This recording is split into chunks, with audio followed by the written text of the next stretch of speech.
ಕನ್ನಡಿಯ ಎದುರುಗಡೆ ನಿಂತುಕೊಂಡು ನಿಮ್ಮ ತಲೆ ಇಷ್ಟು ಮಾತ್ರ ನೋಡಿಕೊಳ್ಳಿ.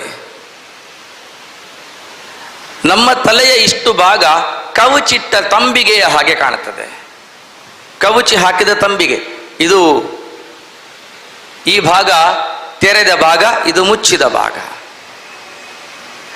ಈ ಕವುಚಿ ಹಾಕಿದಂತಹ ತಂಬಿಗೆಯಲ್ಲಿ ನೀವು ಸದ್ವಿಚಾರಗಳನ್ನು, ಒಳ್ಳೆಯ ಚಿಂತನೆಗಳನ್ನು, ಒಳ್ಳೆಯ ಯೋಚನೆಗಳನ್ನು ತೊಡಗಿಸಿಕೊಂಡ್ರೆ ಏನು ಅದ್ಭುತ ಸೃಷ್ಟಿ ಮಾಡಿದ್ದಾನೆ ಭಗವಂತ ನೋಡಿ. ನೀವೇನು ಪಂಚೇಂದ್ರಿಯಗಳು ಅಂತ ಹೇಳ್ತೀರ, ಅದೆಲ್ಲ ಇದರೊಳಗಡೆ ಉಂಟು. ಕಿವಿ ಉಂಟು, ಕಣ್ಣು ಉಂಟು, ಮೂಗುಂಟು, ನಾಲಿಗೆ ಉಂಟು, ಚರ್ಮ ಉಂಟು, ಎಲ್ಲ ಇಷ್ಟು ಭಾಗದೊಳಗಡೆ ಎಲ್ಲವಿದೆ. ಒಳ್ಳೆಯದನ್ನು ಕೇಳುತ್ತಾ, ಒಳ್ಳೆಯದನ್ನು ನೋಡುತ್ತಾ, ಒಳ್ಳೆಯದನ್ನು ಆಡುತ್ತಾ, ಒಳ್ಳೆಯದನ್ನೇ ಅನುಭವಿಸುತ್ತಾ, ಒಳ್ಳೆಯದನ್ನೇ ತುಂಬಿಕೊಂಡು ಇಲ್ಲಿರುವಂಥ ಪರಮಾತ್ಮನಿಗೆ ನೀವು ಅಭಿಷೇಕವನ್ನು ಮಾಡಿದಿರಿ ಅಂತಾದರೆ ನಿಮ್ಮ ಬದುಕು ಬಂಗಾರ ಆಗ್ತದೆ. ನಿಮ್ಮ ಬದುಕು ಅತ್ಯಂತ ಸುದೃಢವಾಗುತ್ತದೆ. ಹಾಗಾಗಿ ಬದುಕನ್ನು ನೀವು ಕಟ್ಟಿಕೊಳ್ಳುವಾಗ, ಬದುಕನ್ನು ಕಂಡುಕೊಳ್ಳುವಾಗ ಇಲ್ಲೊಬ್ಬ ಪರಮಾತ್ಮನಿದ್ದಾನೆ ಎನ್ನುವುದನ್ನು ಯೋಚನೆ ಮಾಡಿಕೊಂಡು ಮನಸ್ಸಿನ ತುಂಬೆಲ್ಲ ಆ ಚಿಂತನೆಗಳನ್ನು ತುಂಬಿಸಿಕೊಂಡು ಅವನಿಟ್ಟಾಗಿ ನಡೆವೆನಯ್ಯ ಅಂತ ನಡೆಯುತ್ತಾ ಮುಂದೆ ಹೋಗಬೇಕು. ಅದನ್ನೇ ವಚನಕಾರರು ಹೇಳಿದರು, ಶಿರವೇ ಹೊನ್ನ ಕಳಶವಯ್ಯ ಅಂತ.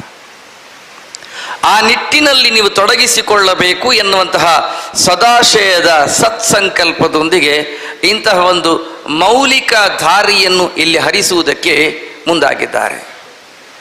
ನೀವೆಲ್ಲರೂ ಇದರಲ್ಲಿ ಮುಳುಗಿ ಮಿಂದು ಮಡಿಯಾಗಬೇಕು. ನಾ ಹೇಳುವಂತಹ ಪಾತ್ರಗಳ ಚಿತ್ರಣದಿಂದ ನಿಮ್ಮ ಕರುಳಿಗೆ ಅಂಟಿಕೊಂಡಿದ್ದ ಜಡತೆಯ ಕವಚಗಳೆಲ್ಲವೂ ಕೂಡ ಕಳಚಿ ಬೀಳಬೇಕು. ಯಾವುದೋ ಒಂದು ವಿಭಾಗದ ಕುರಿತಾಗಿ ನಿಮಗಿದ್ದಂಥ ಉಪೇಕ್ಷೆಯ ಮುಪ್ಪು ದೂರ ಸೇರಬೇಕು. ಸಾಧನೆ ಕುರಿತಾಗಿ ನೀವು ತೊಡಗಿಸಿಕೊಳ್ಳುವುದಕ್ಕೆ ಬೇಕಾದ ಅಪೇಕ್ಷೆಯ ತಾರುಣ್ಯ ಮೈದಳೆದು ಕುಣಿಬೇಕು. ಆಗ ಮಾತ್ರ ನಿಮ್ಮೆಲ್ಲರ ಚಿತ್ತದಿಂದ ಚಿಮ್ಮಿದ ಚಿನ್ನದ ನೀರಿನಿಂದ ಇಲ್ಲಿನ ದಿಗಂತಗಳೆಲ್ಲವೂ ಚಿನ್ನದ ಬೆಟ್ಟಗಳಾಗುತ್ತದೆ. ಅಂಥ ಮನಸ್ಸುಳ್ಳವರಾಗಿ ನೀವು ತೊಡಗಿಸಿಕೊಳ್ಳಬೇಕು ಎನ್ನುವುದಕ್ಕಾಗಿ ಇದಿಷ್ಟು ಪ್ರಸ್ತಾವನೆಯನ್ನು ಮಾಡಿ